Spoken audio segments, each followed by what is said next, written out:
We're often asked about how we do validity. Basically, what is validity?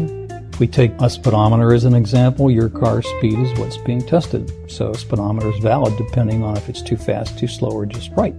So of course we want the speedometer that's just right. And how do we know if it's a valid speedometer? One validity measure would be the number of speeding tickets we don't get by staying within this speed limit. So how do we validate the Sommer Survey? That's pretty simple. We start with the fact that the survey is designed to predict performance of people in specific jobs or job types. The survey is validated then when the prediction from the test is correct. That is, when the outcome matches our prediction. So how do we do this? The primary way is we compare the test taker scores to the job's requirements. To explain this, let's use the analogy of chess. For instance, in chess, the queen can move differently and move more spaces than a pawn can move, and that's because each piece on the chessboard is allowed to do things according to their position in the job hierarchy. Jobs work the same way.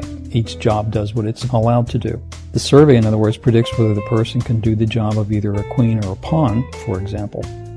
And how do we do this? Well, by showing whether the test scores match the position's requirements. How do we know what those requirements are? We ask the boss to tell us. Sooner or later, the boss is going to judge whether all this is working the way he wants. For example, let's say the boss is looking for a team leader. Does the survey predict a person's willingness to take charge? Yes, it does. The person's scores show us that they want to take charge, that they are a queen, not a pawn by comparison. So overall then, the survey predicts job performance, and this is validated by how well the scores compare to actual outcomes. To sum up, if the person said that they want to take charge, and then they do take charge, and the boss says that they took charge, then it's a valid test.